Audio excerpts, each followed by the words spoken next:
occurs in the form of labor or sex.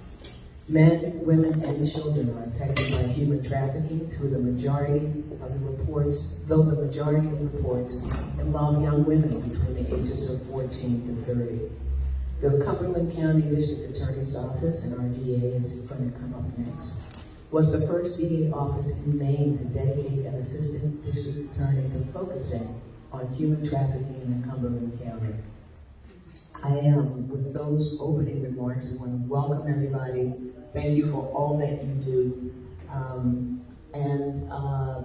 Thank you for all that you're going to do.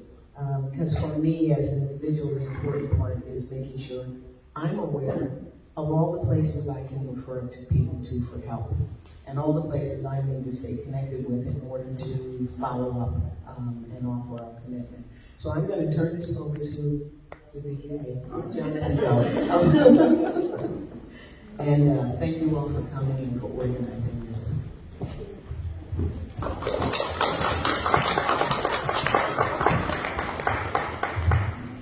Well, thank you, Councillor Duson. For those of us that were, last night was a fantastic proclamation that you and the mayor arranged, and recognizing D. Clark and Survivor Speak was fantastic to see. And just raising that awareness, I think is huge, and the council taking that step. I think we all want to say thank you for doing that and the work that you're doing to raise awareness of this issue. So thank you very much.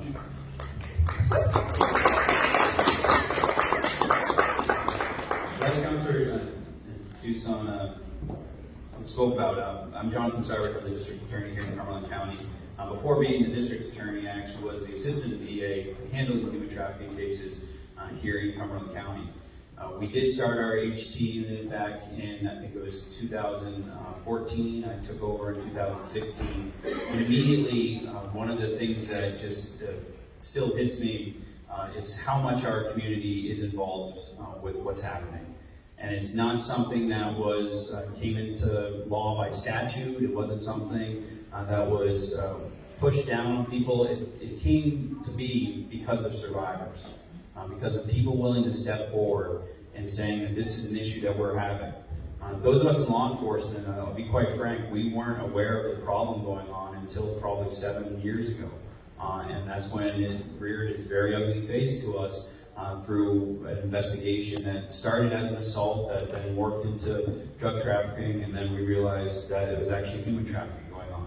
And our first reaction was in Portland, in Cumberland County, in Maine. And then to start speaking to survivors and knowing that this wasn't something that just started 7 years ago, that this has been going on for years, in fact decades. And for those of us in law enforcement, our mindset had to change. We stopped looking at we stopped looking at people involved in prostitution as criminals. We started looking at them as victims, which they are. And one of the things that we do with our human trafficking unit is try to identify victims, however they come in front of us, even if it's a theft charge or a drug charge or a prostitution charge, something that's going to be able to actually let us give them the ability through the criminal justice system to try to help them. That's one of our main focuses with doing this human trafficking work. And we wouldn't be able to do it if it wasn't for groups like that are here today and the survivor groups that are represented. One of the other things that we try to do is obviously go after the traffickers, try to get information to really sort of try to take it to these people, because we know that traffickers work by control. Whatever mechanism they can use, if it's lack of housing, if it's poverty, if it's substance use disorder, if it's physical abuse, if any type of coercion that they can get, they use, because all that they care about is money. That they're trying to exploit some of the most vulnerable people that we have in our community. And the last thing the other things that we try to do is, one, go after the demand portion, and another is education. Making people aware of this is one of the biggest tools that we need to use in our community to make sure that this stops, that we can make this stop. And that's one of the reasons we so much appreciate the work that was done by the council last night with recognizing this in human trafficking awareness, whether or not it be sexploitation or sex trafficking or labor trafficking. Finally, Maine has a statute that recognizes labor trafficking. For a long time, we had to rely on our federal partners when it came to labor trafficking cases, and now we can do them in state. And we know that labor trafficking isn't just something that's going on in the workforce, that people carrying drugs for other people stealing for other people breaking into cars, that's a form of labor trafficking. And that's a form of exploitation that we all need to recognize and really go after. So I appreciate all the community partners that were here. I want to just mention a couple of survivor groups that we've been working with for a long time. As I mentioned, Survivor Speak with Dee Clark, Tierra Ross, who were here last night. Catherine Wilson with Stop Trafficking Us. Mary Tibbetts with Just Love Worldwide. Also Trisha Grant, she works with Sophia's House and also Not Here. And then the Preble Street Anti-Trafficking Services, I mean, they're some of the people that I've been working with for a long time, starting with Daniela Cameron, up to Caitlin, and to Stephanie, and I'm sure the new team is ready to take the reins, as you guys have been doing for years, so I appreciate all your work. And then the last one I want to mention too is Courage Lives, which is also Hope Rising. There's been many people, many victims that we've been fortunate enough to send up to Hope Rising and Courage Lives. I still haven't gotten used to calling them Courage Lives, but they're an unbelievable program. I wish we could duplicate in many places. I know Sophia's House is going to do its part up in the Androscoggin County area. So I want to say thank you to all of you. Keep up the good fight when it comes to getting out that awareness and helping victims, because this is something that I think we all know.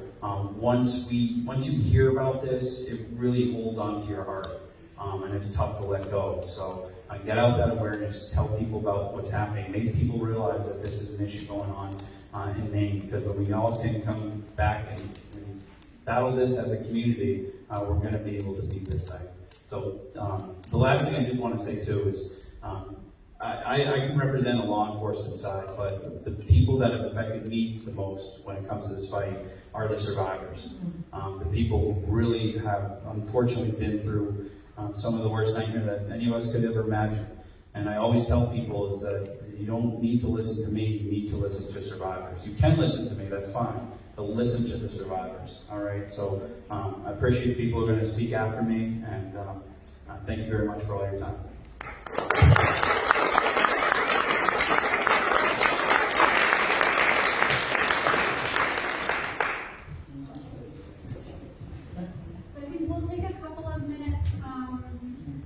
Before we have the next two speakers. So for people who haven't looked around at the tables, we have acupuncture in the back. Please take advantage of that for anyone who's tabling.